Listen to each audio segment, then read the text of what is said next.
जय श्री कृष्णा, राधे राधे आप सभी का बहुत बहुत स्वागत है हमारे कृष्णा भक्ति चैनल पर। नमस्कार दोस्तों, आज की वीडियो में हम बात करेंगे निर्जला एकादशी की व्रत कथा के बारे में। अगर दोस्तों ऐसे में आप निर्जला एकादशी का व्रत किसी कारणवश नहीं रह सकते तो आप मात्र व्रत कथा सुनिएगा। इससे ही मनोवांछित फलों की प्राप्ति होती है और सभी सांसारिक सुख मिलते हैं और अंत में वैकुंठ धाम की प्राप्ति होती है। अगर दोस्तों आप निर्जला एकादशी का व्रत नहीं कर सकते और आप चाहते हैं कि विष्णु भगवान की कृपा सदैव बने रहे, ऐसे में आप निर्जला एकादशी के दिन व्रत नहीं करते तो दान ज़रूर कीजिएगा। आप कलश का दान कीजिएगा और आप फ्रूट वगैरह भी दान कर सकते हैं। विष्णु भगवान की कृपा पाने के लिए निर्जला एकादशी के दिन आप सूखी लकड़ी का दीपक भगवान विष्णु के सामने प्रज्वलित कर दीजिएगा।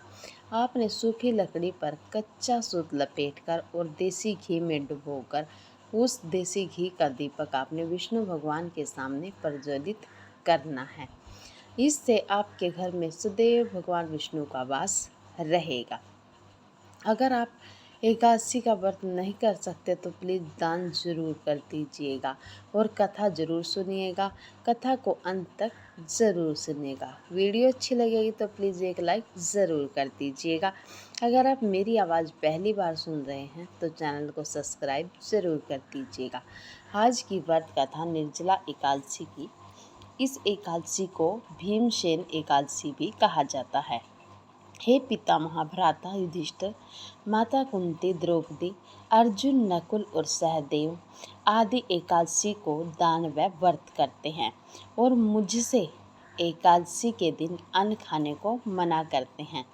मैं उनसे कहता हूँ कि हे भाई, मैं भक्ति पूर्वक भगवान की पूजा कर सकता हूँ, परंतु मैं एकादशी के दिन भूखा नहीं रह सकता। इस पर व्यास जी बोले, हे भीमसेन, यदि तुम नरक को बुरा और स्वर्ग को अच्छा समझते हो तो प्रत्येक माह की दोनों एकादशियों को अन्न न खाया करो। इस पर भीमसेन बोले, हे पितामह, मैं आपसे पहले भी कह चुका हूँ कि मैं एक दिन भी एक समय भी भोजन किए बिना नहीं रह सकता। फिर मेरे लिए पूरे दिन का उपवास करना कठिन है।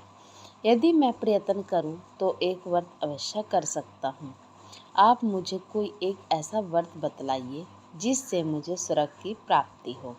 श्री व्यास जी बोले, ए वायुपुत्र, बड़े बड़े ऋषि और महर्षियों ने बहुत से शास्त्र आदि बनाए हैं कि मनुष्य को दोनों पक्षों की एकादशियों का व्रत करना चाहिए, इससे उन्हें स्वर्ग की प्राप्ति हो।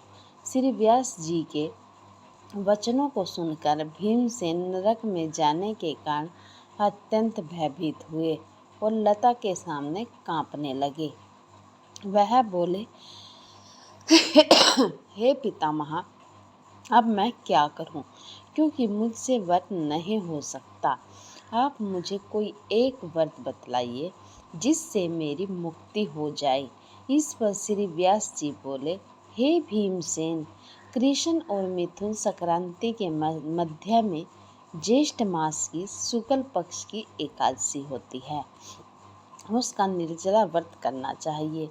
इस एकादशी के व्रत में स्नान और आचमन में जल वर्जित नहीं है, लेकिन आचमन में 3 माह से जल से अधिक जल नहीं लेना चाहिए। इस आचमन से शरीर की शुद्धि हो जाती है। आचमन में 7 मासे से अधिक जल मद्यपान के समान है। इस दिन भोजन करने से व्रत नष्ट हो जाता है। यदि सूर्योदय से सूर्यास्त तक मनुष्य जलपान न करे तो उसे 12 एकादशी के फल की प्राप्ति होती है। द्वादशी के दिन सूर्योदय से पहले उठना चाहिए और स्नान करके ब्राह्मण को यथा योगदान देना चाहिए। इसके पश्चात भूखे ब्राह्मण को भोजन कराना चाहिए। तत्पश्चात स्वयं भोजन करना चाहिए। इसका फल संपूर्ण एकादशियों के फल के बराबर है। हे भीमसेन, स्वयं भगवान ने मुझसे कहा था कि इस एकादशी का पुण्य समस्त तीर्थों और दोनों के पुण्य के बराबर है। एक दिन निर्जल रहने से मनुष्य सब पापों से मुक्त हो जाता है। जो मनुष्य निर्जला एकादशी का व्रत करते हैं उनको मृत्यु के पश्चात भयानक यमदूत नहीं दिखते हैं। उस समय भगवान विष्णु के यमदूत स्वर्ग से आते हैं और उनको पुष्पक विमान पर बिठाकर स्वर्ग ले जाते हैं। संसार में सबसे श्रेष्ठ निर्जला एकादशी का व्रत है।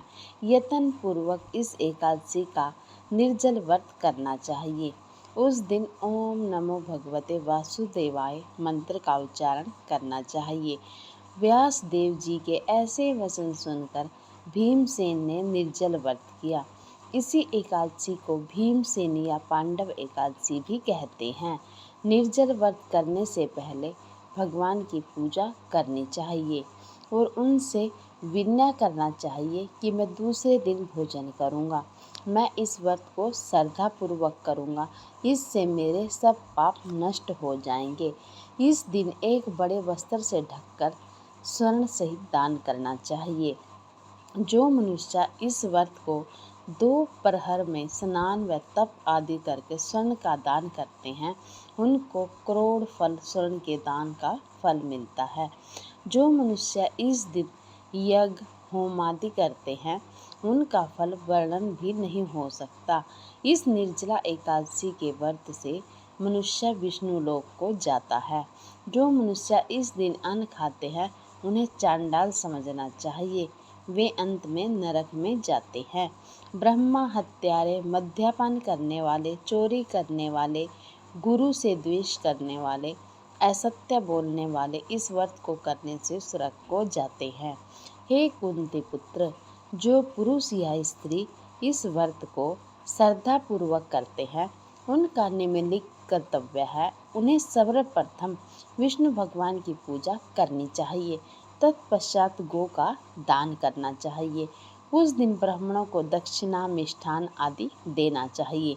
निर्जला के दिन अन्न, वस्त्र, छत्र, उपनाह आदि का दान करना चाहिए। जो मनुष्य इस कथा को प्रेम पूर्वक सुनते हैं व पढ़ते हैं उनको स्वर्ग की प्राप्ति होती है। आज की कथा यहीं पर समाप्त होती है। विष्णु भगवान के लिए एक लाइक ज़रूर कर दीजिएगा और वीडियो अच्छी लगती है तो कमेंट में जय श्री कृष्णा राधे राधे ज़रूर लिखिएगा।